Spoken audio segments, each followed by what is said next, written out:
for any adophonomema obibia akwaba ede eba too much GHS so muni aba musonfo ekweskapa ne so minimum edi ehye na ebusia for mamuni msese say the honorable Kennedy Agyapong ye eja ehye ne to a ne sa hot seat na wote so ni nyina eye ensem a wono ankasa na no ekokoyi ne ka ama ene de jese Ghana obia etwe no eye abo esom na munyina mo beka ya eye ni nyina start fia asase won sensem a jese Agyapong bi no makoko kan ya wosusu sem womo anka anfa anko ne kwan a ewo se eko na wosusu se womo age adamudie no nti ogina ne fidie kase esom eka kire womo ese womo eye stupid eyusu eye the way stupid de mo se wono anye anas na waje adamudie no ho enko ne ba na no mu na chese wokoka ensem we ewieye no wodadwe ho ahunu se ho behia se obeba na wababa pa aye achew enu nti ode chopa kase sa bebeto Ghana fo enim se ye hu ne mobone emfa ne mfonso enche ne sanse ne nsem o kan ye no eye bufo ene ma ne kan eye sa ensem no ni nyina mu no wogitumu said o kan ye no enye nti hu behia se wo mo be hu ne mobone mo de ne mfonso ache eye no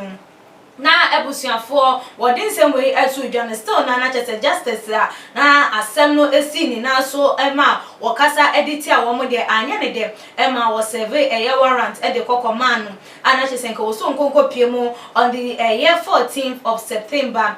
enumu no chese eye court frɛ no eye honorable ankwanko piemu e wo hom yesa efra no ni mpre no so wankwanko piemu ne mpre nsa so na chese honorable ekoko piemu e wo no mo nenso so eye ensentwerefo a ekokodru eye court biaye ne de ya ma wo mo enwrema eye daily graphic pem ene mo wura eye court den no mo ho no mo achese wo mo ebekwa akotwe eye ensa no de bekoso enyina ede aba na no na achese ada eye journalist no wo mo bo anyo so ewo hawa ye treaty wo mo eho nenso posifo di nchemu etu edwasem eye enhihye ya aban na sempanifo no ede ema no se eni kwan se wo mo ema eye ensentrophobic ewremu ewo ehon na ebusuafo wo mo ekoko wremu ewo honum no ensem ebebepiemu eye se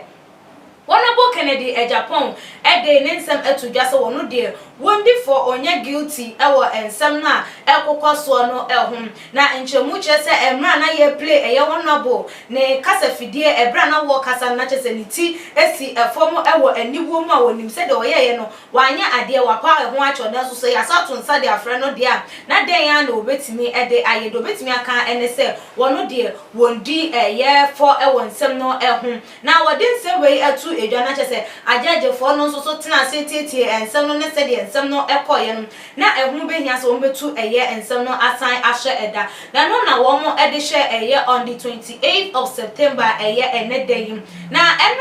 ena eye lawyer ni din ede lawyer ya Tsumasi Ankra wono ede ne nsem ebebetu edwa efa eye se de court nsem no ebekọ eye ene na ni nchiemu no wodi etu edwa ensem we de na chese akwakọ yese government na court na chese wo mo ho akwakọ ka eye edwa emu na eye honorable ensem no ede enoma mienu pe na ebetimi akọ ede amanum ene se wo be serve eye ni full term ewo prison anasem wo be granted or be looking for a grant of pardon na say na eye lawyer Tsumasi ede etu edwa or say Accra High Court may impose a very difficult situation for the government should the court convict and impose a custodial sentence on Honorable Kennedy Agyapong. The government will be faced with two scenarios, being A, to either allow Ken to serve his full term in prison, or B, to grant him a pardon. Should the government take option A, it may send a signal that the government does not care for its own, especially considering the standing of Kennedy Agyapong as politician and the influence he has on foot soldiers, and considering the proximity to election. Should the government opt for B, then it put the president and the MPP as a whole in the same bracket as the NDC and takes away the Muntie 3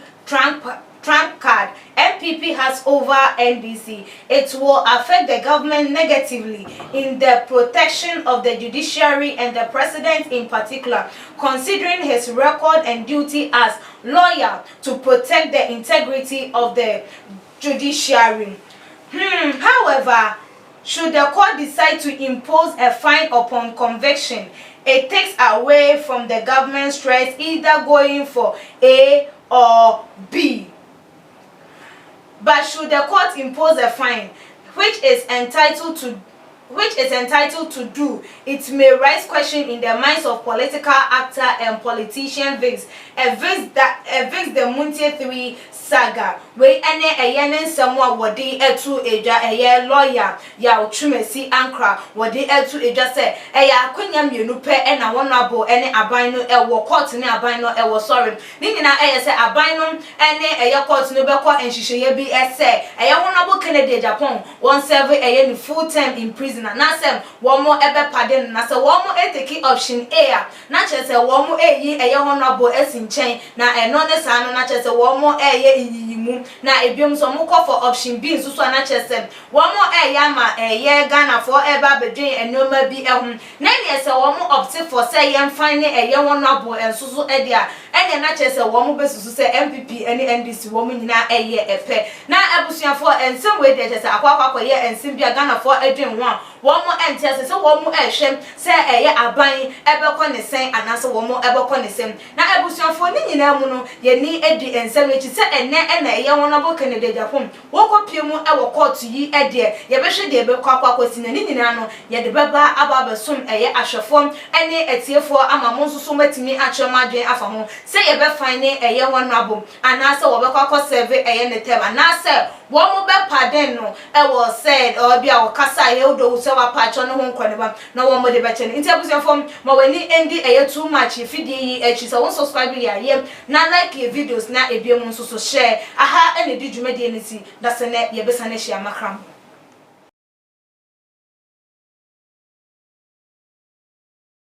Too much GH. Shout out to your fans and everybody who is watching Too Much GH. Me dey Isaac Agyapong, we between family the great temple. Mbring one man come when you Too Much GH. Too much GH. Mu you too much. Na me so me I'm more fire. Too much GH. Many have come and many have gone, but you are a great Kankambuka ability, worth being beheld by every optical nerves. That saith the papacy. Keep watching Too Much GH and you'll get the best of entertainment, the best of everything you want. My name is Ohima One. Keep watching Too Much GH. It's the best. Keep watching Too Much GH.